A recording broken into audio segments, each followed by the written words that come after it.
Somewhere in Paris, Sam came to his ex-girlfriend Fanny's party. Musician Sam visits her to take back the music tape he asked Fanny to keep. The whole building is full of people enjoying the party, and Sam is passing through many people to get to the secluded room to get the tape. On his way, he gets his nose hit by a drunkard. Sam might be annoyed, so he locks the door to keep other drunkards out before he gets in the room where she keeps the tape. And then Sam could find the box with the tape inside. The next moment, a drop of blood comes out of his nose. So Sam takes a rest until he gets well, and he falls asleep, so he stays there. The next morning, when he opened his eyes, it seems that the party is over already. But then when Sam is going to the corridor to return the building, he finds the building looks crazy messy. There was a blood stain on the wall, and Sam thinks a robber has broken into it. Fanny's condition looks abnormal to anyone's eyes. He sees through the window people who show similar symptoms to Fanny's are going around in the world. And what the creatures have in common is swarming around humans. One day passes, he doesn't hear a siren of police and doesn't see an ambulance anywhere. It doesn't take long until Sam knows the strange creatures are zombies, and since then he starts to prepare to survive. After then, he's been cleaning the place and he senses a strange noise coming from the lower floor.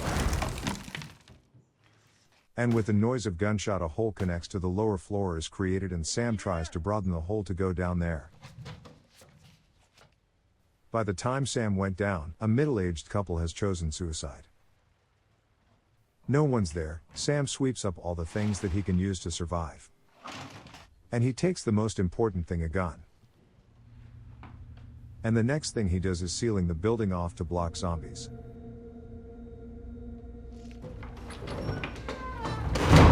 Sam takes necessary food and things from here and there from the building and put them together and move to carry out his next plan.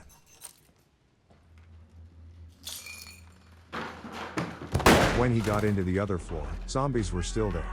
Sam narrowly escapes zombie attack and locks them and leaves a mark.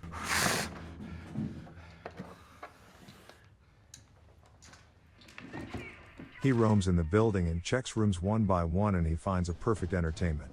To give violence a chance!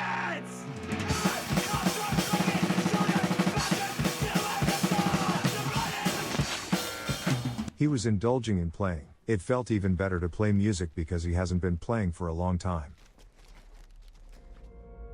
Sam has been staying here alone for a long time, and he hasn't seen a single normal person, so tries everything he can think of to cope with boredom. But of all things, what Sam really needs is a human to exchange conversation, not abundant food or things. Kiss me goodnight. Just in time, his eyes meet with a zombie's eyes while he is working out. Sam knows that he can't answer back, but has to talk to a zombie not to go crazy in isolation. Alfred, huh? Nice to meet you. He adapts to a new environment, but the weather gets colder and colder, and it exhausts him. As always, Sam is teasing a zombie outside the window, and he spots a cat. It's not a human but a living creature, so he gets excited. So he runs in a hurry and tries to allure the cat. You and I are gonna be buddies, I promise. He gets so excited, so he forgets to keep his guard up and goes outside. When he is far away from the building now, got targeted by zombies. Sam risks his life to live with the cat, but he fails. The cat doesn't know how he feels, and it seems rather closer with the zombies. That night, Sam thinks living on in this world is meaningless and decides to kill himself. But he couldn't kill himself as he wished, and he goes crazy. Is anybody there? Come out! Answer me! Zombies appeared in the world, still he was lucky. So no one else but he survives in a locked room, and luckily he can have abundant food and use the rooms in a building without facing many zombies. But unless the zombies go away, he has to leave here, and someday he has to make the hard decision. Sam gets angry at all these things, and he lets out his negative feelings and thoughts on Alfred, who didn't do anything wrong. Now, you and I are the same. One day, I'm gonna get sick of all this and get the hell out of here. And you'll be left all alone like an asshole. You hear me? And he starts to play the drum anyway, even if it would attract zombies. His fast and lively music attracted all the zombies in Paris to his building, and it created a festival for zombies.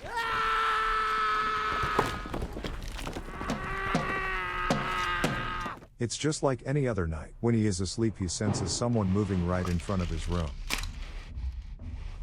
The next moment, he doesn't even open the door to check who's outside in shots. When he sees through the hole, he doesn't see a zombie but a woman breathing hard. Sam shot a human whom he desperately wanted by mistake, and he gives her emergency medical treatment. Stay with me. The next morning, the urgent situation is sorted out, and Sam and she relax and get better. What was it? Pigeon. What's wrong? It's just strange hearing another voice than my own. I thought that... Her name is Sarah, and she's been hiding in a nearby place. She heard the sound of Sam's drums and found him. This is Alfred. He'd kill you if he could. You know that, right? He's not gonna eat us. She's such a gift to him, and is she changing his life? He no longer expresses gloomy and frustrated feelings, but he fills up the whole building with beautiful sound of music with her. And he has forgotten the zombies still remaining in the building. He handles them as well to make sure she's staying there safely.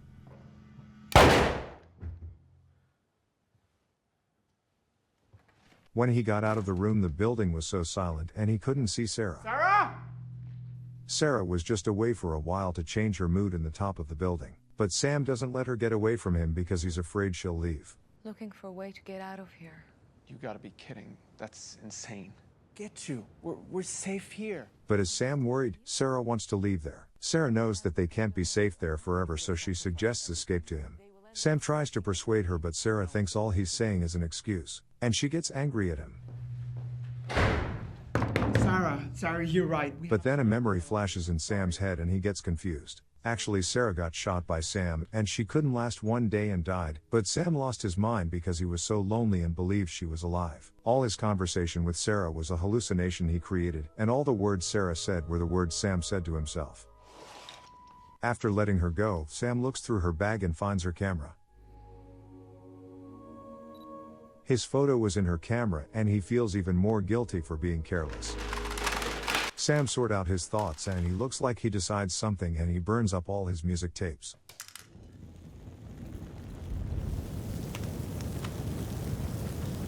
His decision was get out of this building. Before Sam moved to another place, he lets Alfred get out of the small elevator because Alfred has been his friend until then. Not like other zombies, Alfred follows Sam very slowly, and oddly he isn't interested in humans and just proceeds. But then the emergency alarm in the building goes off. Smoke rises from the fire on the pile of tapes, and it sounded the fire alarm. Pretty soon the zombies around the building rushed even more insanely to the building. The building, once safe from zombies, completely collapsed, and Sam got in a fix. He is standing against the wall, but then he has a passage to another floor above him, since he set Alfred free. Sam keeps running to the top of the building through the passage he made.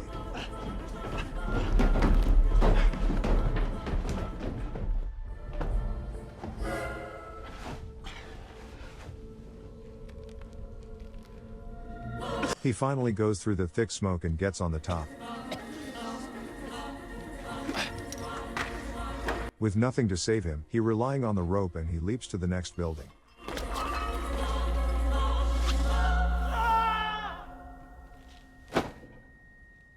When he regains his consciousness, Sam is not bitten by zombies, hasn't fallen down, nor got his neck broken, but he is intact and the rope is holding him. He spent the every ounce of energy and succeeds to get out of danger. After then there is silence for a moment, then Sam hears the sound which hints him other survivors are far away. Thank you for watching Movie Goes Movie Recap. Next time, if you want to watch fun and various movie recaps, please subscribe and thumbs up.